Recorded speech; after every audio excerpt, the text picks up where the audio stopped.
হযরত মৌলানা মুফতি সাঈদ আহমদ সাহেব ঢাকা।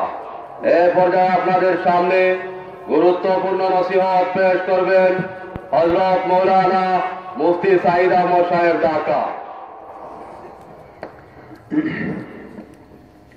السلام عليكم ورحمة الله وبركاته.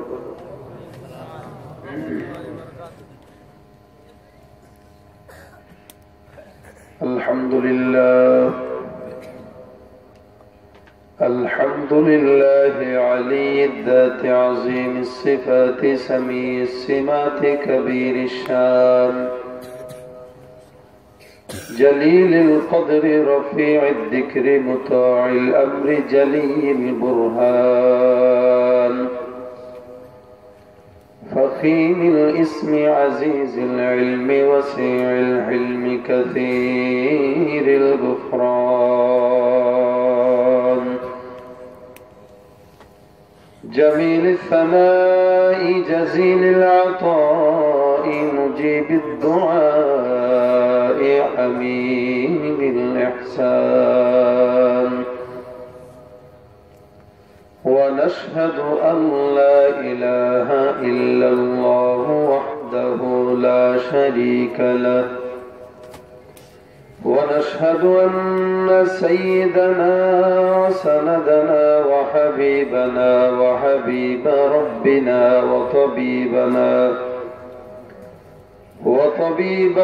وطبيب قلوبنا ومولانا محمدا عبده ورسوله صلى الله تعالى عليه وعلى آله وأصحابه وبارك وسلم تسليما كثيرا الذي أرسله الله تعالى بالحق بشيرا ونذيرا وداعيا إلى الله بإذنه وسراجا منيرا أما بعد فأعوذ بالله من الشيطان الرجيم بسم الله الرحمن الرحيم لقد كان لكم في رسول الله أسوة حسنة لمن كان يرجو الله واليوم الآخر وقال النبي صلى الله عليه وسلم لا يؤمن أحدكم حتى أكون أحب إليه من والده وولده والناس أجمعين أو كما قال النبي عليه الصلاة والسلام وقال تعالى في شان حبيبه مخبرا وآمرا إن الله وملائكته يصلون على النبي يا أيها الذين آمنوا صلوا عليه وسلموا تسليما اللهم صل على محمد وعلى آل محمد كما صليت على إبراهيم وعلى آل إبراهيم إنك حميد مجيد اللهم بارك على محمد وعلى آل محمد كما باركت على إبراهيم وعلى آل إبراهيم إنك حميد مجيد حمد بے حد مر خدائے पाक रा आके इमादद मुश्ते खाक रा तूने को करी वमा बद कर दे जुर्म बे अंदाज़ा बेहद कर दे हर गरी दे ने को तू तैयार है जो न मंगे उससे तू बेजार है ला इलाहा इल्लल्लाह ला इलाहा इल्लल्लाह ला इलाहा इल्लल्लाह ला इलाहा इल्लल्लाह ला इलाहा ला इलाहा इल्लल्लाह मुहम्मदुर रसूलुल्लाह सल्लल्लाहु अलैहि वसल्लम सुब्हानक ला इल्म लना इल्ला मा अल्लमतना इन्नका अंतल अलीमुल हकीम अस्तगफिरुल्लाह रब्बी मिन कुल्लि ज़ंबि व अतूबु इलैहि ला हौला वला कुव्वता इल्ला बिल्लाहिल अलिय्यिल अज़ीम दर मजलिस खुद राह मदे हम चुमनेरा दर मजलिस खुद राह मदे हम चुमनेरा अफसुरद दिल अफसुरद कुनद अंजुमनेरा अफसुरद दिल अफसुरद कुनद अंजुमनेरा उल्फत में बराबर के वफा हो के जफा हो हर चीज में लज्जत है अगर दिल में मजा हो हर चीज में लज्जत है अगर दिल में मजा हो अल्हम्दुलिल्लाह बारोईग्राम फुरगानिया মাদ্রাসার উদ্যোগে আয়োজিত আজকের এই বিশাল ইসলামী মহাসম্মেলনের সম্মানিত সভাপতি আল্লাহ রাব্বুল আলামিনের প্রিয় বান্দা জনাব মুহাম্মদুর রাসূলুল্লাহ সাল্লাল্লাহু আলাইহি ওয়াসাল্লামের প্রিয় উম্মতগণ আল্লাহ রাব্বুল আলামিনের দরবারে অসংখ্য কোটি শুকর ও সুজুদ যে দয়াময় আল্লাহ আমাদেরকে মেহেরবানি করে রাত এই গভীর রাতে দিনই কিছু মুজাকারা করবার জন্য শুনবার জন্য তৌফিক এনায়েত করেছেন সেই মহান আল্লাহর দরবারে কালেমাত শুকর আদায় করে সকলেই জবানটা খুলে বলে আলহামদুলিল্লাহ। রাত বাজে 2টা। আমার মাহফিলের জগতে এই প্রথম এই গভীর রাতে বয়ান করতেছি। কোনদিন 11টা সর্বোচ্চ 12টার উপরে বয়ান যায়নি। এই প্রথম আজকে আমার এটা একটা কাজের এবার রাত 2টার দিকে স্টেজে উঠলাম। আপনারা যে থাকবেন এটা ভাবতেও পারি নাই। মনে করছে হয়তো 20, 15, 20 জন 25 জন নিয়ে কথা বলতে হবে। আলহামদুলিল্লাহ আসছিলাম যখন মনে হয় 50-60 জন ছিলেন, এখন কিছু মানুষ হয়েছেন আছে এদিক সেদিক দাঁড়ায় আছে আর কি। শীতের মধ্যে বাহিরে দাঁড়ায় থাকলে কষ্ট। এখানে সামিয়ানা আছে, নিচে বিছানা আছে, কি সুন্দর জায়গা, এখানে বসলে কিছুটা গরম হয়। এই জন্য যারা এখানে দাঁড়ায় আছেন আপনারা একটু বসায় দেন, ভিতরে বসায় দেন। মাদ্রাসার মাঠেও যদি কেউ থাকে ওদেরকে পাঠায় দেন। কি দরকার শীতের মধ্যে দাঁড়ায় দাঁড়ায় ঘোরার, কিছু কথা শুনলে তাও তো ফায়দা আছে। এত রাতে যেহেতু বয়ান করার অভ্যাস নাই, গলাটাও বসে যায়। আমাদের গলা অন্য অন্য আলেমদের গলার মতো না। আমার গলাটা হইল শিল্পযুক্ত গলা, তো একটু শৌখিন গলা। গলা বেশি চাপ সহ্য করতে পারে না, বেশি কষ্ট সহ্য করতে পারে না। রাত 12টার পরে গলা ড্যাম হইতে থাকে। এই ড্যাম হয়ে দেখছেন তো গলা এখন ফাটা বাস হয়ে আছে, মোটা হয়ে, চিনার উপায় নেই। এরপরেও আপনারা যদি একটু সজাগ থাকেন, আওয়াজ দেন, এই ফাটা বাস গলা দিয়ে যদি 2-1টা কথা বলি, আল্লাহ রাব্বুল আলামিন যদি আমাকে কবুল করেন, শক্তি যেন দান করেন, বলেন আমিন। আপনাদেরকে গত বছর তো বয়ান করে শোনাইছিলাম, সম্ভবত বাদ এশা মনে হয়। ওই টাইমটায় মানুষের প্রাথমিক অবস্থায় একটু জোর থাকে, তো প্রত্যেকটা বক্তার সময় তো আপনাদের চিল্লাইতে হয়, কথা বলতে হয়। রাত 2টা পর্যন্ত আপনাদের শক্তি মনে হয় ড্যাম হইতে হইতে এখন হাঁটুর নিচে চলে আসছে। আমার একটু যদি সহযোগিতা করে আবার শক্তিটা এই দেহের বাহুর মধ্যে নিয়ে আসেন ইনশাল্লাহ, তাহলে আমারও শক্তি হবে, আপনাদেরও শক্তি হবে। পারবেন ইনশাল্লাহ? এই আওয়াজটা দিয়ে ইনশাল্লাহ বুঝাই দিবেন যে রাত 2টা বাজলে কি হয়েছে, আমাদের ইমানের যুগটা এখনো সকালের মতোই আছে। পারবেন না ইনশাল্লাহ? মুখতাসার কিছু কথা বলবো, বেশি আলোচনা না।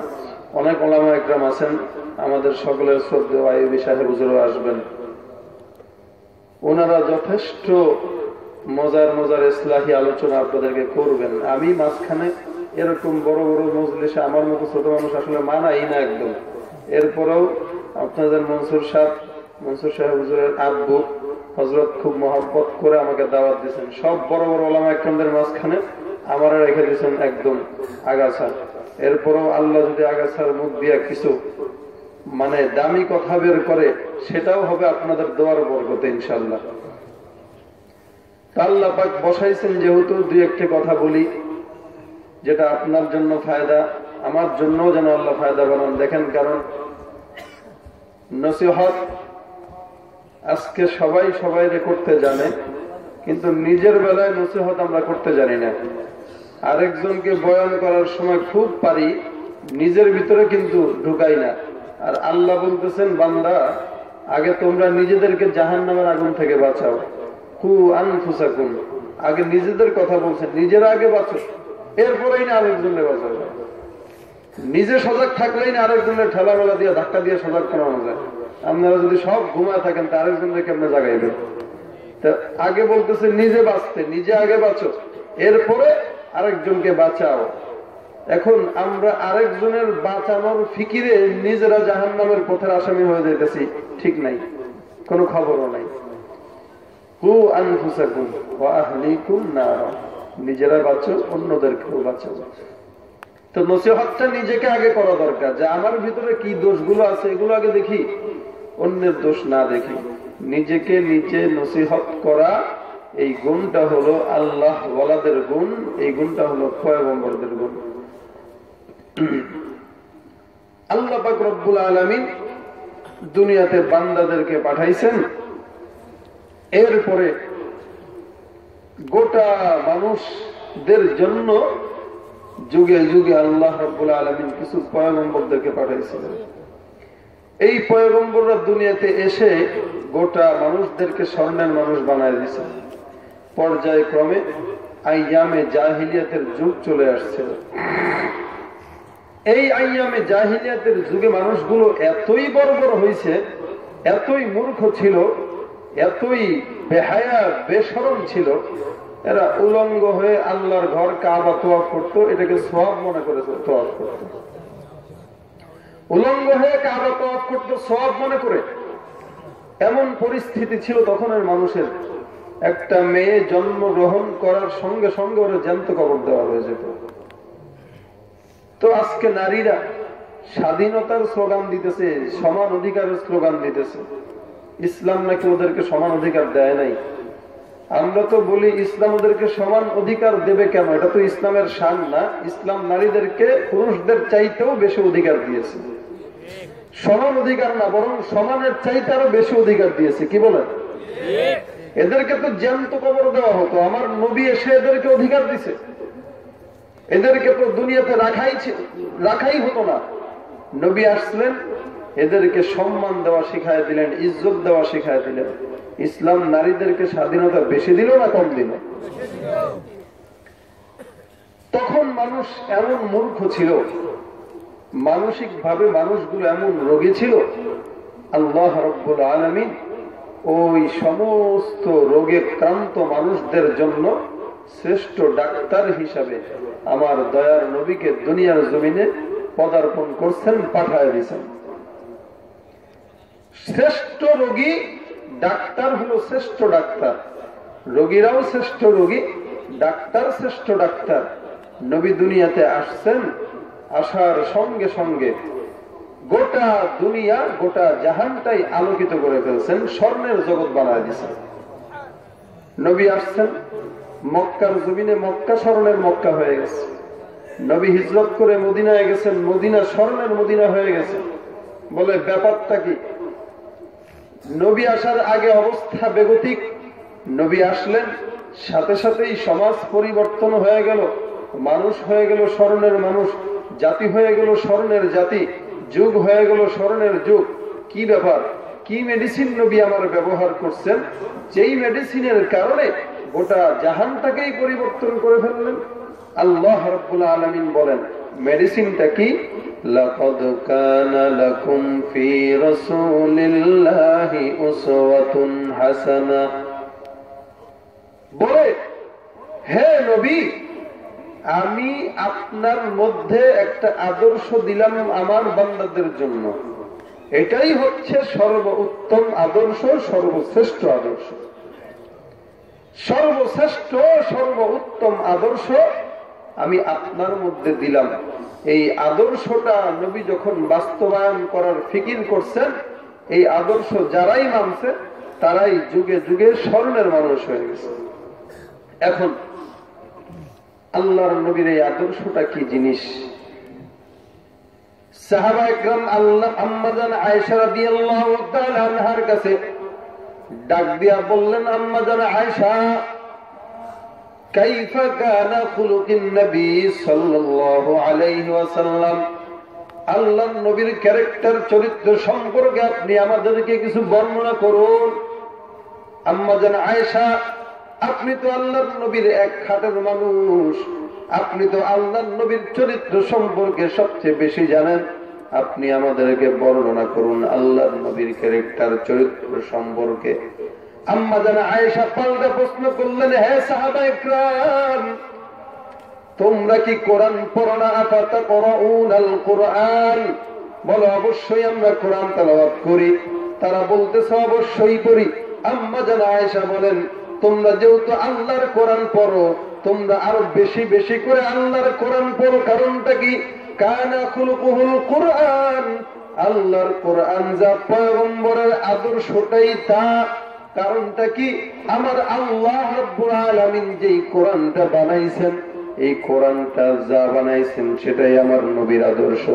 আমার নবী যেটাই করেন সেটাই হলো কোরআন থেকে করেন। আল্লাহ পাক যেটাই কোরআন নাযিল করেছেন সেটাই আমার নবীর আদর্শ। সাহাবায়ে কেরামকে ডাক দিয়ে বললেন, মাজার আয়েশা, হে সাহাবায়ে কেরাম, তোমরা যে কোরআন তেলাওয়াত করো, ওই কোরআনের মধ্যে আমার আল্লাহ যা দিয়েছেন সেটাই আমার নবীর আদর্শ। ওই আদর্শ যেই ব্যক্তি মানবে সেই ব্যক্তিটা হয়ে যাবে স্বর্ণের মানুষ।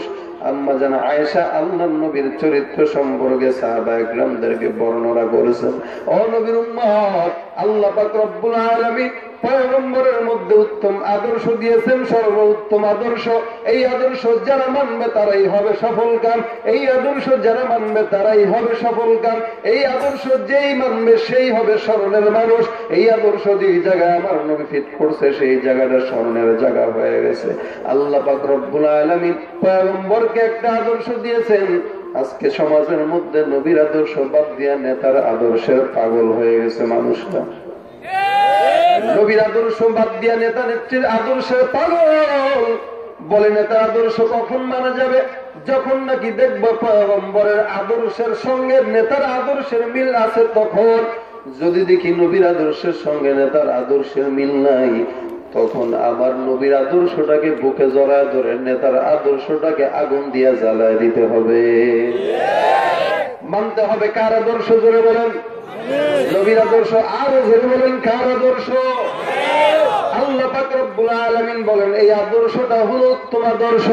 যেই মানুষটা এই আদর্শ মানবে তারা হবে স্মরণের মানুষ, যেই মানুষটা এই আদর্শ মানবে তারা হবে সোনালী যুগের মানুষ। আল্লাহ পাক রব্বুল আলামিন বলেন, পয়গম্বর, এই আদর্শটা আমি অন্য কোন নবীকে দেই নাই, এই আদর্শটা আমি কেবল আপনার জন্য রেখে দিলাম। जहाँ तक है रुबूबियत खुदा की, वहाँ तक है नबूवत मुस्तफा की। আল্লাহ পাক রব্বুল আলামিন পয়গম্বরকে রহমত স্বরূপ বানাইলেন, আদর্শ দিয়ে রহমত বানাই দিয়েছেন। এই নবীর আদর্শ যে মানছে এই নবীর আদর্শ যে দিলের মধ্যে ফিট করছে, শরীরের মধ্যে ফিট করছে, সে হয়ে গেছে পয়গম্বরের সাহাবী। আল্লাহ পাক রব্বুল আলামিন বলেন রাদিয়াল্লাহু আনহুম ওয়া রাদু আন, আমি তাদের উপর সন্তুষ্ট, তারা আমার উপর সন্তুষ্ট, কোনো চিন্তা নাই, কোনো কারণ নাই। ও নবীর উম্মত, আল্লাহ পাক রব্বুল আলামিনের পয়গম্বরের সামনে কাফের বেঈমানরা এসে ডাক দিয়া বলে, পয়গম্বর তুমি নিজেকে নবী বলে স্বীকার করো, আমরা বিশ্বাস করি না, দাও নিজেকে নবী বলে স্বীকার করো, এটার প্রমাণ দিতে হবে। ওই যে দূরে একটা খেজুর গাছ দেখা যায়, ওই খেজুর গাছটা যদি তোমার নবুয়তের সাক্ষ্য দেয়, বিশ্বাস করব তুমি শেষ জামানার পয়গম্বর। আল্লাহর নবী ডাক দিয়া বলে, হে কাফের, আমার এই খেজুর গাছটা যদি আমার নবুয়তের স্বীকারোক্তি দেয়, তুমি বিশ্বাস করে মুসলমান হইবা কিনা? কাফের ডাক দিয়ে বলে, পয়গম্বর বিশ্বাস করবো, মুসলমানের খাতায় নাম লেখায় নেব। আল্লাহর নবী পয়গম্বর আরবি সাল্লাল্লাহু আলাইহি ওয়াসাল্লাম হাতে দিয়ে ইশারা করে ডাক দিলেন, হে খেজুর গাছ, আয় আয়, আমার নবীর সামনে তুই চলে আয়, আমাকে সাক্ষ্য দে আমি শেষ জামানার পয়গম্বর কিনা। আল্লাহর নবী খেজুর গাছকে ডাক দিতে দেরি হয়, আল্লাহর নবীর ডাকে খেজুর গাছ সঙ্গে সঙ্গে সামনে এসে দাঁড়ায় যায়। ডাক দিয়া বলতেছে, আশহাদু আল্লা ইলাহা ইল্লাল্লাহু ওয়া আশহাদু আন্না মুহাম্মাদান আবদুহু ওয়া রাসূলুহু। পয়গম্বর নবুয়তের সাক্ষ্য দিয়া দিলেন খেজুর গাছের পালা। আল্লাহ পাক রব্বুল আলামিন পয়গম্বরের যখন নবুয়তের স্বীকারোক্তি দান করলেন খেজুর গাছ, আর সঙ্গে সঙ্গে কাফের ডাক দেয়া বলে, পয়গম্বর বিশ্বাস করলাম না, গাছটা যদি আবার আগের জায়গায় যায় তাহলে বিশ্বাস করবো পয়গম্বর আপনি সত্য নবী। আল্লাহ নবী পয়গম্বর আবার হুকুম দিলেন, খেজুর গাছ যাও যাও। আল্লাহ নবীর কথার বরকতে খেজুর গাছটা আবার আগের জায়গায় চলে গেল। এবার কাফের ডাক দিয়ে বলো, পয়গম্বর আমার কোনো সন্দেহ নাই, আমার কোনো সন্দেহ নাই, যেই নবীর ডাক দে, যেই নবীর ডাকের বরকতে খেজুর গাছটা সামনে দাঁড়ায় যায়, ওই নবীটাই হইল শেষ জামানার পয়গম্বর। আপনার হাতে আমার হাতটা রেখে বায়াত করে আমাকে মুসলমান বানায় পড়ায় দেন, লা ইলাহা ইল্লাল্লাহু মুহাম্মাদুর রাসূলুল্লাহ। আল্লাহ পাক রব্বুল আলামিন বলতেছেন, এই নবীটাকেই মানো, এই নবীর আদর্শই মানো। এই নবীর আদর্শটা তোমাদের জন্য উত্তম আদর্শ, তাদের জন্য ছিল উত্তম আদর্শ। তোমরা কারা, তারা কারা? তারা হলো মুনাফিক, তোমরা হইল মুসলমান মুমিন। ও মুসলমান নবীর উম্মত, ওই কাফেরদের জন্য নবীর মধ্যে ছিল উত্তম আদর্শ, তোমাদের মধ্যেও আছে উত্তম আদর্শ। তারা মানে নাই তারা মুনাফিক, তারা মানে নাই তারা কাফের। তোমরা মানছো তোমরা ঈমানদার, তোমরা নবীর উম্মত। ও মুসলমান নবীর উম্মত, আল্লাহ পাক রব্বুল আলামিনের পয়গম্বরকে সাহাবায়ে কেরাম কেমনে মানছেন? নবী আমার যেমন ভাবেই বলেছেন তেমন ভাবেই মানছেন, কথা বলেন নাই, কোনো জবাব দেন নাই। নবী বলছেন এখন সন্ধ্যা, সাহাবায়ে কেরাম মানছে এখন সন্ধ্যা। আজকে আমরা তো মানতে পারি না, কথায় কথায় যুক্তি দেই, তর্ক দেই। টিভির বক্তার ওয়াজ শোনার পর কেবল দেমাগের মধ্যে যুক্তি তর্ক ঘুরে, ঠিক না ঠিক? জোরে ইসলাম তো যুক্তি তর্কের নাম নয়, ইসলাম হলো মানার নাম। সামি'না ওয়া আতা'না, যেটাই শুনবো সেটাই মানবো, এটাই হলো ইসলাম। যেটা শুনবো সেটা মানতে পারবো না, এটা হলো শয়তানের কাম, ঠিক না ঠিক? জোরে কর। আজকে তো আমরা ইসলাম শিখি টিভির বক্তা দিয়া, রিমোটটা দিয়ে টিভিটা চালু করে দিলাম, টেনশনটাই করে এবার বক্তা দাঁড়ায় গেল টিভির বক্তা ওয়াজ করার জন্য। কথায় কথায় বাইবেলের যুক্তি দেয়, কথায় কথায় তাওরাতের যুক্তি দেয়, আর মানুষগুলোর যুক্তি তর্ক দিয়ে বুঝায়। মুসলমান নবীর উম্মত, যুক্তি তর্কের নাম ইসলাম না। আমরা ইসলাম শিখছি উলামায়ে কেরামের সোহবতের দ্বারা, আমরা ইসলাম শিখছি সিনা দারো সিনা। আমাদের ওস্তাদরা আমাদেরকে শিখাইছেন, আমরা আমাদের ছাত্রদেরকে শিখাই। এরকম করতে করতে আমাদের সনদ আল্লাহর নবীর পর্যন্ত পৌঁছায় গেছে। এটা হচ্ছে ইলমে নববীর বরকত, রূহানি বরকত। আমাদের ওস্তাদরা যখন হাদিসের দর্সের মধ্যে আমাদেরকে শিখাইছেন, আমি আমার শায়েখের নাম বলতে দ্বিধা করি না, আল্লামা ফরিদউদ্দিন মাসউদ দামাত বরকাতুহুল আলিয়া, আমার শায়েখ আউয়াল, উনি যখন আমাদেরকে সবক দেন, যখন হাদিস পড়ান, কিছু কিছু হাদিস যেগুলোকে মুসালসালাতে হাদিসের দরজ বলা হয়, এইসব হাদিস যেমন নাকি সাহাবায়ে কেরামরা নবীর কাছে শিখেছেন। কোন নবী যখন সাহাবায়ে কেরামদেরকে একটা হাদিস পড়াইছেন, ওই হাদিস পড়ানোর সময় খেজুর খাওয়াইছেন, ওই সাহাবা একরাম যখন ওই হাদিস কোন তাবেঈকে শিখাইছেন, সেও হাদিস বর্ণনার সময় খেজুর খাওয়াইছে। এই পর্যন্ত আমাদের উস্তাদেরাও আমাদেরকে যখন হাদিস বর্ণনা করছে তখন খেজুর খাওয়াইছে। তো এক সাহাবী নবী সাহাবীর সঙ্গে মুসাফা করতেছে। নবী এবার ডাক দিয়া বলতেছে, এই মুসাফা করলেই চলবে না, মুসাবাকা করো। বলে মুসাবাকা কি? এই হাতের মধ্যে হাত ঢুকায় দাও, এইভাবে এইভাবে ঢুকাও। কয়েকটা ঢুকাইলে কি হবে? পয়গম্বর বলেন, সাবিকনি ফামান সাবাকানি দাখালাল জান্নাহ। আমার হাতের মধ্যে হাত ঢুকায় মুসাবাকা করো, যেই ব্যক্তি আমার সঙ্গে মুসাবাকা করবে সে আল্লাহর জান্নাতে চলে যাবে। সাহাবী আল্লাহর নবীর সঙ্গে মুসাবাকা করলেন। সাহাবী যখন পরবর্তী আরেকজনকে শিক্ষা দেন, সে বলতেছে সাবিকনি ফামান সাবাকানি দাখালাল জান্নাহ। ওই সাহাবী বলতেছেন, এটা করলে কি হবে? বলে এটা আমার সঙ্গে করো, যেই ব্যক্তি আমার সঙ্গে মুসাবাকা করবে সে আল্লাহর জান্নাতে যাবে। কারণ আমার নবীর সঙ্গে আমার সঙ্গে মুসাবাকা করা আছে। এরকম ভাবে আমাদের উস্তাদরা শিখাইছেন, আমাদেরকেও এরকম ভাবে মুসাবাকা করাইছে। এটা হচ্ছে হাদিসের সিলসিলা, এটা হচ্ছে সিনাদার সিনা। আর আজকে তো আমরা টিভির বক্তারও শুনি, যুক্তিতর্ক দেয়। যুক্তিতর্ক যদি এতই দিতে মন চায়, নিজের বাপের যুক্তি দাও, এটা তোমার আসল বাপ কিনা যুক্তি দিয়া তারপরে ইসলাম মানো। ঠিক না বেঠিক? যুক্তি দিয়া বাপরে আসল বাপ প্রচার করতে পারবেন? আপনি দেখছেন আপনার বাপ যে আসল কিনা? দেখেন নাই। তাহলে সব জায়গায় যুক্তি দিলে কিন্তু শয়তান হয়ে মারা যেতে হবে। আল্লাহ আছে, কোন যুক্তি আছে নাকি? দলিল ছাড়া আল্লাহ মানতে হবে। দলিল দিতে গেলে শয়তান হয়ে যাবে। বিনা দলিলে আল্লাহ এক, বিনা দলিলে নবী এক, কোন দলিল নাই। এগুলো মানতে গেলে দলিল লাগে না। ইসলাম মানতে গেলে কোন দলিল লাগে না। যেমনই শুনছি সেমনই না। যেমন নাকি হযরত আবু মাহযুর রাদিয়াল্লাহু তাআলা আনহু কেমন ভাবে পয়গম্বরকে মানলেন। হুদায়বিয়ার সূর্যের সময় আমার নবী মক্কার জমিন যখন আসা শুরু করলেন, মদিনার জমিন থেকে আমার পয়গম্বর মক্কার জমিনের দিকে রওনা হয়েছেন। প্রতিমধ্যে কাফের বেঈমানরা আমার নবীর কথা, আমার নবীকে বাধা দিলেন। সামনে নবীকে বাধা দিলেন। আমাদের মধ্যে নবী আমার হুদায়বিয়ার এলাকার মধ্যে তাঁবু টানায় বসলো। কাফের বেঈমানরা নবীকে মক্কার জমিনে ঢুকতে দেয় না। আমার পয়গম্বর আরবি সাল্লাল্লাহু আলাইহি ওয়াসাল্লাম এরকম ভাবে তাঁবু টানায় বসছেন, কাফের বেঈমানরা নবীকে মক্কার জমিনে ঢুকতে দিতেছেন না। ও মুসলমান নবীর উম্মত, আল্লাহ পাক রব্বুল আলামিনের পয়গম্বর তাবুকের হুদায়বিয়া এলাকার মধ্যে বসে আছেন। আযানের সময় যখন হলো, পয়গম্বর ডাক দিয়ে বলে, মুয়াজ্জিন কোথায়? আযান দিয়ে দাও।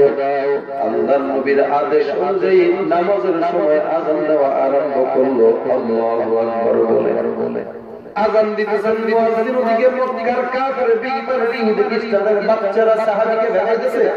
সাহাবী আযান দেন, আল্লাহু আকবার, আল্লাহু আকবার। এবার কাফের ছোট ছোট বাচ্চারা ভেঙাইতেছে, আল্লাহু আকবার, আল্লাহু আকবার। নবীর সাহাবী আযান দিতেছে, আশহাদু আল্লা ইলাহা ইল্লাল্লাহ। ও ভেঙাইতেছে, আশহাদু আল্লা ইলাহা ইল্লাল্লাহ। খালি ভেঙ্গায় নবী আমার তাকায় মিট করে।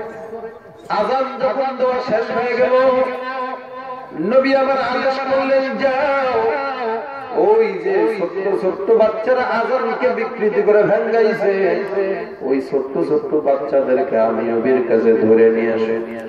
সাহাবী দৌড় মারলেন ধরার জন্য। কিছু কিছু ফলাফল দৌড় মেরে চলে গেছে, একটা কেবল ধরা খাইছে, ঠাপ করে ধরে ফেলছে। ঠিক আছে, এবার ধরা খাওয়ার পরে কাঁপতেছে থরথর করে। আমার দোষ নাই। তোর দোষ নাই মানে ভেঙাইছো, আমার দোষ নাই। নবী ডাকছে, খবর আছে। বয় তো খুলে যায়, পানি নাই। আজকে জানি নবী কি করে। নবীর সামনে এসে ছোট্ট বাচ্চা যখন দাঁড়াইছে, আল্লাহর নবী ডাক দিয়া বলেন, হে মাসুম বাচ্চা, কি বলছিল একটু বলো দেখি। নবী, আমি কিছু বলি নাই। আমি কিন্তু শুনছি, বল। এখন আর বলতে চায় না। নবী বলেন, বলো তোমার ভয় নাই? একবার এদিকে তাকায়, আর একবার।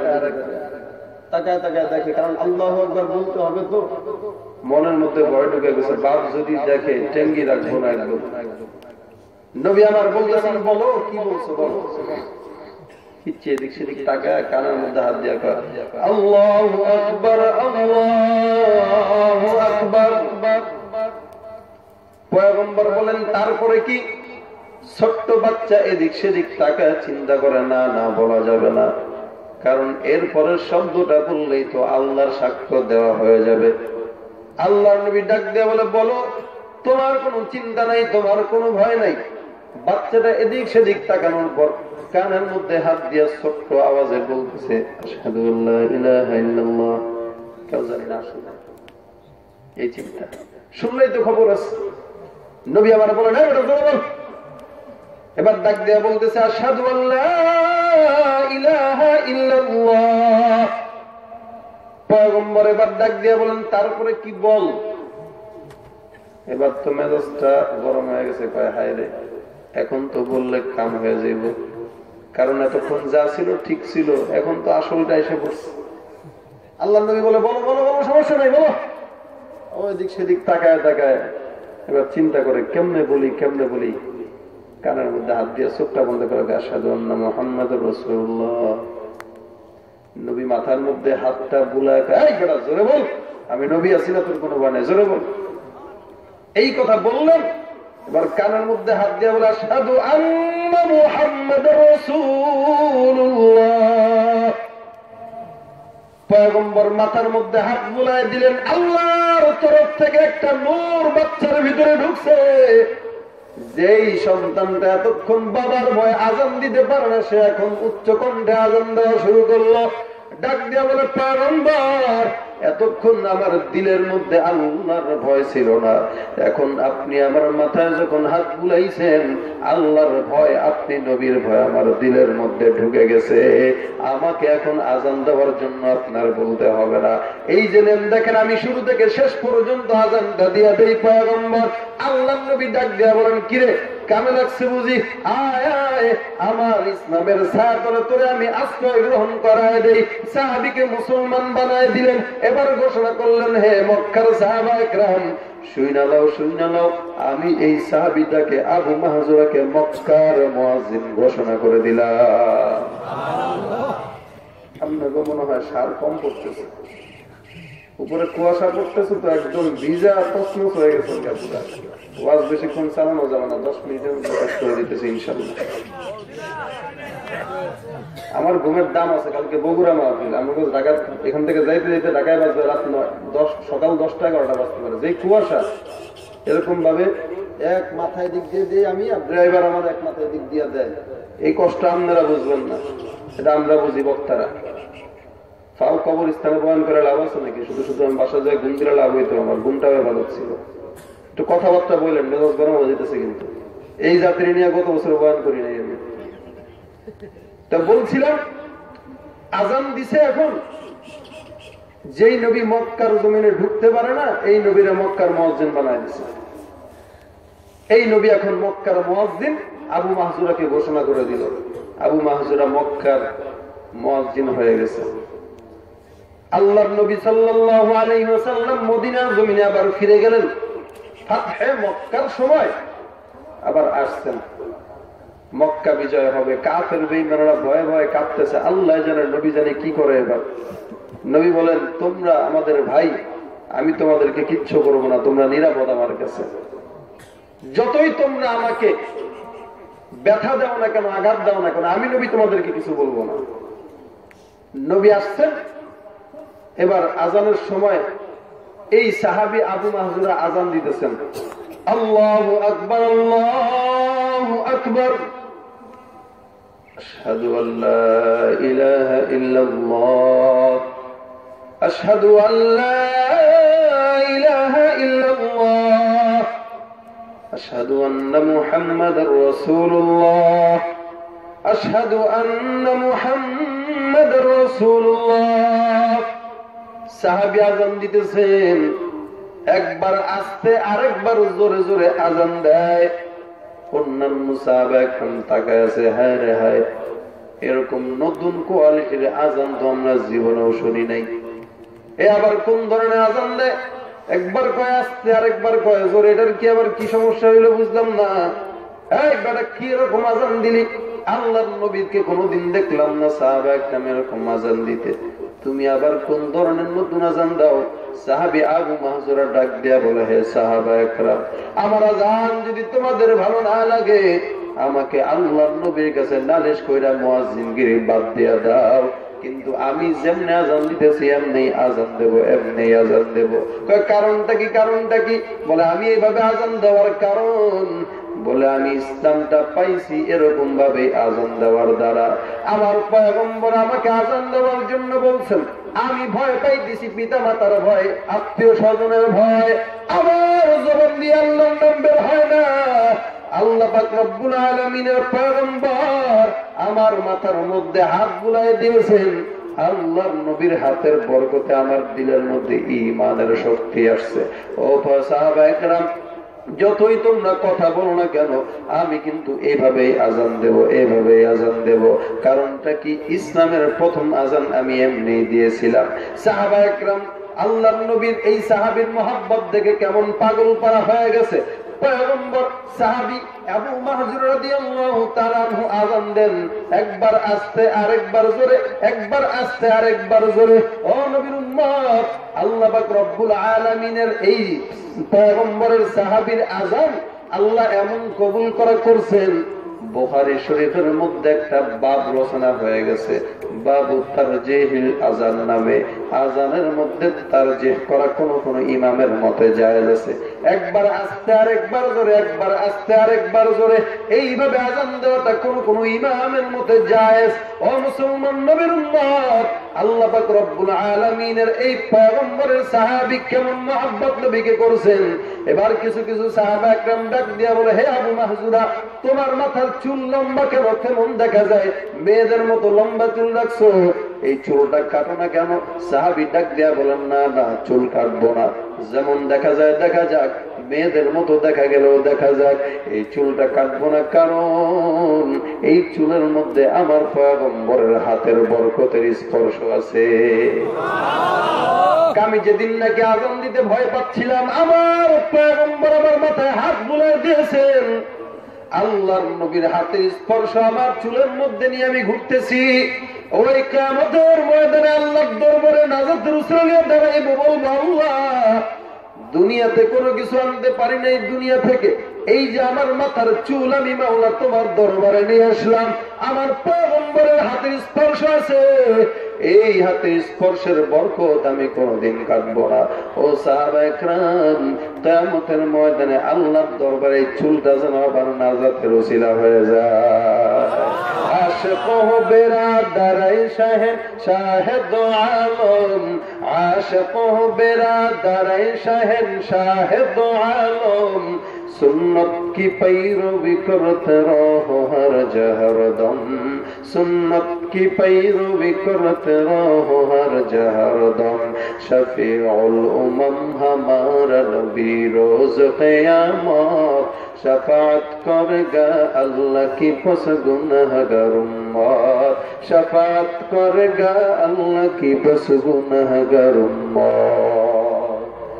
আল্লাহর নবী কেমন আদর্শ দিয়া সাহাবা একরামদেরকে আদর্শবান করে ফেলেছেন। এই নবীর আদর্শ আল্লাহ রাব্বুল আলামিন আমাদেরকে মানার জন্য বলছেন। হে নবীর উম্মতেরা, আল্লাহ পাক রব্বুল আলামিন পয়গম্বরকে বলতেছেন, হে নবী, আমি আপনার মধ্যে একটা আদর্শ দিলাম, এই আদর্শটা হইল উত্তম আদর্শ, যারা মানবে তারা স্বর্ণের মানুষ হয়ে যাবে। মক্কার জমিনে আমার নবী স্বর্ণের মক্কা বানায় ফেলছেন, মদিনার জমিনটা আমার নবী স্বর্ণের মদিনা বানায় ফেলছেন। আমার নবী যেই জায়গায় গেছেন সেই জায়গাটা স্বর্ণের জায়গা। সাহাবা একরাম নবীর জন্য জীবন দিয়েছেন, আল্লাহর জন্য জীবন দিয়েছেন, একমাত্র নবীর আদর্শ মানতে যাইয়া। এই নবীর আদর্শ যারাই মানছেন তারা ছিলেন স্বর্ণের মানুষ। হযরত ওমর রাদিয়াল্লাহু আনহু তখনও মুসলমান হয় নাই। মক্কার মধ্যে ঘোষণা হয়ে গেল, মুহাম্মদের কল্লা কেউ যদি আনতে পারো তাকে উট দেওয়া হবে পুরস্কার। হযরত ওমর রাদিয়াল্লাহু আনহু তরবারিটা নিয়ে হাতের মধ্যে রওনা হয়ে গেছে পয়গম্বরের গর্দান নেওয়ার জন্য। প্রতিমধ্যে একজনের সঙ্গে সাক্ষাৎ, ডাক দিয়া বলে ওমর কই যাও কই যাও? বলে আল্লাহর নবী মুহাম্মদের গর্দান নেওয়ার জন্য যাই। কেন কেন? বলে মুহাম্মদের সঙ্গে কি তোমার কোন শত্রুতা? না না, মুহাম্মদের সঙ্গে কোন শত্রুতা নাই, তবে মুহাম্মদ কেন আমাদের ধর্মের বিরুদ্ধে কথা বলে এটাই শত্রুতা। বলে আরে বদমাশ বেঈমান, আগে মুহাম্মদের দরবারে না গিয়া আগে তোর আপন বোনের ঘরে যা। আপন বোনটা আগে মুহাম্মদের প্রেমে পাগল হয়ে আছে, আগে তারা যায় সামলা। ওমরের মেজাজটা গরম হয়ে গেছে। হায় হায়, কি বলে কি বলে? আমার আপন বোন মুহাম্মদের প্রেমে পাগল, আমি ওমর কেন আগে মুহাম্মদের গর্দান নেওয়ার জন্য যাই? না না না, এটা সহ্য করা যায় না, আগে আমার নিজের বোনটাকে সাইজ করার জন্য চলে যাই। হযরত ওমর রাদিয়াল্লাহু আনহু চলে গেলেন নিজের আপন বোনের ঘরে। ভগ্নিপতি ওমরকে দেখে ঘর থেকে দূর হয়ে পালিয়ে গিয়েছে। হযরত ওমর রাদিয়াল্লাহু আনহু ঘরের মধ্যে ঢুইকা দেখে তার আপন মায়ের পেটের বোন আল্লাহর কোরআন খুলে খুলে পড়তেছে। মেজাজটা গরম হয়ে গেল, ডাক দিয়া বলে বোন কি ব্যাপার কি ব্যাপার? আল্লাহর কোরআন এটা কি পড়তেছিস? ওমরকে দেখার সঙ্গে সঙ্গে কোরআনটা বন্ধ করে টেবিলের মধ্যে রেখে দিল। ওমর ডাক দিয়া বলে আরে বোন কি খবর? শুনলাম তুই নাকি মুহাম্মদের প্রেমে পাগল হয়ে আল্লাহর ইসলাম গ্রহণ করেছিস। বলে অবশ্যই সত্য শুনছো। খবরদার খবরদার, আল্লাহর পথটা বাদ দিয়ে আমাদের পথে চলে আস, মুক্তি পূজা কর, সূর্য পূজা কর। খবরদার, আমি ওমরের বোন কোনদিন মুসলমান হতে পারে না। এই তোর যদি সাহস থাকে তাহলে আমার সামনে একটা বার পয়গম্বরের নামটা নিয়ে দেখি। আমার এই তরবারিটা দেখতেছিস, সঙ্গে সঙ্গে তোর কল্লাটা দুখণ্ডিত করে দেব। বোন ডাক দিয়া বলে ভাই, যেই তরবারিটা নিয়ে তুই আমার পিঠের মধ্যে আঘাত করবি, আমার এই পিঠের মধ্যে আঘাত করতে পারবি, শরীরটা রক্তাক্ত করতে পারবি, কিন্তু আল্লাহর কসম আল্লাহর কসম, যেই দিলের মধ্যে আমার পয়গম্বরের মহব্বত ঢুকাইলাম, ওই দিল থেকে তোর তোর তরবারি কিন্তু দিলের মধ্যে ঢুকাইতে পারবি না। আমার দিলের মধ্য থেকে কিন্তু ঈমানটা বের করতে পারবি না রে বেঈমান। খবরদার খবরদার, মৃত্যুর ভয় করাইস না আমারে। কারণটা কি? মুমিনের জন্য মৃত্যুটা জান্নাতের মাঝখানে একটা পর্দা শুরু। মৃত্যু বরণ করব, সঙ্গে সঙ্গে আল্লাহর জান্নাতে চলে যাব। হে আমার ভাই, আমার ভাই, আমাকে যদি কিছু বলার থাকে বল, মারার থাকলে মার, এরপরও আমি আমার নবীর আদর্শ থেকে এক ফোঁটাও নড়তে রাজি না। হযরত ওমর রাদিয়াল্লাহু তাআলা আনহু বোনের কথা শোনার পর মেজাজটা গরম হয়ে গেছে। তরবারির উল্টা পিঠ দিয়ে বোনের পিঠের মধ্যে আঘাত। বোন কান্নাকাটি আরম্ভ করে জমিনের মধ্যে পড়ে গেল, রক্তাক্ত শরীর। কিছুক্ষণ পর ওমরের দিলের মধ্যে মায়া লেগে গেল। বোনকে ডাক দিয়ে বলারে, এমন কোন মুহাম্মদের প্রেমে পাগল, জীবন দিবি তবু তুই মুহাম্মদের আদর্শ ছাড়বি না। আমি যে দেখলাম আসার পরে কি জানি একটা পড়তেছিলি, ওটা কি? বলো ওইটা আল্লাহর কোরআন। বলে দাও দাও, আমার হাতে একটু কোরআনটা দাও। বলে না ভাই, তুই নাপাক, তুমি এখন গোসল করে নাও। তোমার এই নাপাক শরীরের মধ্যে আল্লাহর কোরআন ধরা যাবে না, আল্লাহর কোরআন ছোঁয়া যাবে না। এই কোরআন ধরতে গেলে কেবল নাপাক থেকে পবিত্র হওয়া দরকার। হযরত ওমর সঙ্গে সঙ্গে গোসল করে নিলেন। আল্লাহর নবী দোয়া করতেছে, আল্লাহ দুই ওমরের এক ওমরকে আমার দিনের জন্য তুমি কবুল করে নাও। এক নাম্বার আবু জাহেল, দুই নাম্বার ওমর, এই দুইজনের একজনকে ইসলামের জন্য কবুল করে নাও। ও নবীর উম্মত, আল্লাহ রাব্বুল আলামিন পয়গম্বরের দোয়া কবুল করতেছেন। পয়গম্বর দোয়া করতেছে, আল্লাহ কবুল করতেছে। হযরত ওমর রাদিয়াল্লাহু আনহু বোনকে ডাক দিয়ে বলে, বোন ওই কোরআনটা আমার হাতে দাও, কোরআনটা আমার হাতে দাও। বোন ডাক দিয়ে বলে, ভাই গোসল করে নাও, তুমি না পাক গোসল করে নাও। ওমর সঙ্গে সঙ্গে গোসল করলেন। আল্লাহর নবীর সাহাবী ওমর গোসল করে ফেললেন। বোন এবার কোরআনটা টেবিলের উপর থেকে নিয়ে ওমরের হাতের মধ্যে ধরায় দিলেন। হযরত ওমর আল্লাহর কোরআনটা হাতের মধ্যে নিয়ে জিহ্বাটা নাড়ায় পড়া শুরু করলেন। তাহা মা আনজালনা আলাইকাল কুরআন লিতাশকা। আল্লাহর নবীর সাহাবী ওমর পড়তে শুরু করলেন। সূরা তাহা থেকে 1 আয়াত 2 আয়াত 3 আয়াত করে পড়ে আর চোখ দিয়া পানি পড়ে আর মনে মনে ভাবে, বোন এই কোরআনটা এত সুন্দর, এত সুন্দর। এই কোরআনটা আমি পড়লাম, এই কোরআনটার আয়াতগুলো এত সুন্দর। এই কোরআনটা যার উপরে নাজিল হয়েছে ওই নবীর আদর্শ যেন কত সুন্দর। আমাকে একটু নিয়ে চল, ওই নবীর দরবারে নিয়ে চল। আর আমি এখানে থাকতে চাই না, আমি ওই নবীকে একটা বার দুই চোখের সামনে দেখতে চাই। ওই নবীর আদর্শটা আমি শুনতে চাই, ওই নবীর আদর্শটা আমি দেখতে চাই। বোন সঙ্গে সঙ্গে ভগ্নিপতিকে দিয়া ওমরকে পাঠায় দিলেন পয়গম্বরের দরবারে। পয়গম্বর বসা সাহাবা একরামকে ঘিরে। সাহাবা একরাম ডাক দিয়ে বলে, পয়গম্বর আপনি অনুমতি দেন, শত্রু আসতেছে, হত্যা করে দেই, জবাই করে দেই। পয়গম্বর ডাক দিয়ে বলে, না সাহাবা একরাম, ওই ওমর আমাকে মারতে আসে নাই তরবারি দিয়া। দেখো ওমর আমার সামনে এসে কি করে, দেখো কি করে। আল্লাহ নবীর সামনে যখন ওমর আসলেন, হাঁটুটা গেড়ে পয়গম্বরের সামনে বসে বললেন, তরবারিটা পয়গম্বরের সামনে নজরানা দিলেন। ডাক দিয়া বলে, পয়গম্বর এই তরবারিটা আমি এতদিন আপনার বিরুদ্ধে ছিল, এই তরবারিটা আমি আপনাকে নজরানা পেশ করলাম। এই তরবারিটা দিয়া সর্বপ্রথম আমাকে আপনি গর্দানটা দুখণ্ডিত করে দেন, তার আগে আমাকে জান্নাতের মেহমান বানায়া পড়ায় দেন। লা ইলাহা ইল্লাল্লাহু মুহাম্মাদুর রাসূলুল্লাহ। হযরত ওমর রাদিয়াল্লাহু আনহু মুসলমান হয়ে গেলেন। আল্লাহ পাক রব্বুল আলামিনের পয়গম্বরের আদর্শ মাইনা ওমর মুসলমান হইছেন। আল্লাহ পাক রব্বুল আলামিনের পয়গম্বরের সামনে ওমর তরবারিটা উঁচা করে দাঁড়ায় বলে, কাফের বেঈমানেরা, হে মক্কার বেঈমানেরা, এতদিন ওমরের তরবারিটা আল্লাহর নবীর বিরুদ্ধে ছিল, এখন পয়গম্বরের পক্ষে দাঁড়ায় গেছে। এই ওমর যতদিন দুনিয়াতে বাঁচবে, খবরদার খবরদার আল্লাহর নবীর ব্যাপারে কেউ কটূক্তি করতে পারবি না। আমার পয়গম্বরের ব্যাপারে যদি কেউ বলো, আমি ওমরের তরবারিটা তার দুই খণ্ডিত, কল্লাটা দুখণ্ডিত করে দেব। আল্লাহর নবীর আদর্শ মানার পর ওমর হয়ে গেছেন কেমন স্বর্ণের মানুষ। পয়গম্বর বলেন, লাউ কানা বাদি নাবিয়ান লাকানা ওমর, আমার পরে যদি আল্লাহ কোন নবী দুনিয়াতে পাঠাইতেন, আমার পরে নবীটাই হইতো আমার সাহাবী হযরত ওমর। আল্লাহর নবীর আদর্শ মানার কারণে ওমর হয়ে গেছে স্মরণের মানুষ। ওমর যেই জায়গায় হাঁটতেন ওই জায়গাটা স্বর্ণের জায়গা হয়ে গেছে। নবী যেই জায়গায় যাইতেন ওই জায়গাটাও স্বর্ণের জায়গা বানাইছে। বলে নবীর আদর্শ মানার কারণে ওমর কেমন স্বর্ণের মানুষ হয়েছে। ওমর যেই রাস্তায় হাঁটতো ওই রাস্তায় শয়তানও হাঁটতে ভয় পাইত। এটা ছিল নবীর আদর্শ দাম।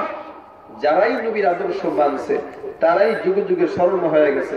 আজকে তো যুবকেরা নবীর আদর্শ বাদ দিয়া হনুমান আজাদের আদর্শ পালন করে, রবীন্দ্রনাথ ঠাকুরের আদর্শ পালন করে। দেখলে মনে হয় রবীন্দ্রনাথের উম্মত এগুলা, রবীন্দ্রনাথের মুরিদ এগুলা। দেখলে মনে হয় হুমায়ুন আজাদের মুরিদ, দেখলে মনে হয় তসলিমা নাসরিনের চালা। ঠিক না বে ঠিক? আদর্শ মানা দরকার ছিল নবীর আদর্শ, সেটা বাদ দিয়া আজকে নেতার আদর্শের পিছনে ছুটতেছি, আজকে ইহুদি খ্রিস্টানদের আদর্শের পিছনে ছুটতেছি। ও নবীর উম্মতেরা, হে যুবক ভাইরা, আজকে আপনারা যার আদর্শ পালন করতেছেন ওই আদর্শ আপনাকে কোনোদিন জান্নাতের পথ দেখাইতে পারবে না। আপনাকে জান্নাতের পথ দেখাবে একমাত্র আমার পয়গম্বরের আদর্শ। ঠিক না বে ঠিক?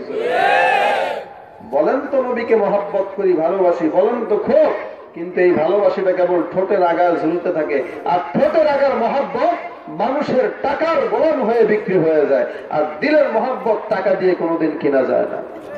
এই জন্যই পয়গম্বর বলেন, লা ইউমিনু আহাদুকুম হাত্তা আকুনা আহাব্বা ইলাইহি মিন ওয়ালিদিহি ওয়া ওয়ালাদিহি ওয়ান নাসি আজমাইন।